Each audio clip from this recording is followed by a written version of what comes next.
Welcome to Canberra on this very nice winter's day. Canberra's turned on a very mild winter morning for us. It's usually a good time to be in a conference in Canberra in the middle of winter, but outside's not too bad today.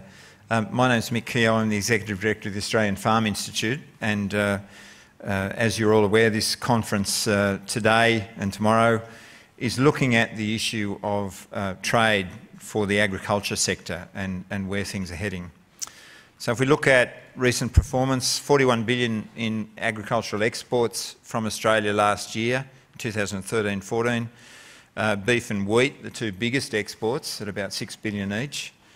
Of that, about 17 billion went to North Asia and about 8 billion to Southeast Asia, and the rest spread pretty much globally. So it's certainly a positive story at that level. But then we look at the other side. Agricultural imports into Australia last year, a record level, just under $14 billion. A lot of that processed food, but a lot of it fresh produce as well. So competition is quite significant, and any sense that the growth in demand in particularly Asia and North Asia and Southeast Asia that Australia has serviced quite well up till now, any sense that that is just there for the taking is probably misplaced. And in fact, the Institute published a trade performance report last year looking at Australia's trade performance in agriculture right around the globe, and in fact only in North Asia was Australia holding market share, if that's the way you want to assess trade performance. That in every other region of the world, Australian agriculture was losing market share, and in some cases quite significantly. So the competition is emerging and quite strong. Brazil, South America, India, Asia itself, plus even the developed nations, USA, New Zealand, Canada, very strong competitors in different markets.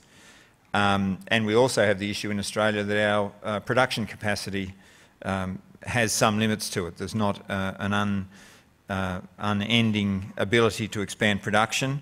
So there's some real dilemmas there around the future directions for Australian agriculture, particularly in relation to export markets. It's perhaps inevitable that we're moving towards more value added products or more high-value products. What does that mean in terms of our integrity systems, our biosecurity systems? What needs to be done to enhance access for those sorts of products? Do we do enough to promote Australia and Australian production values to markets?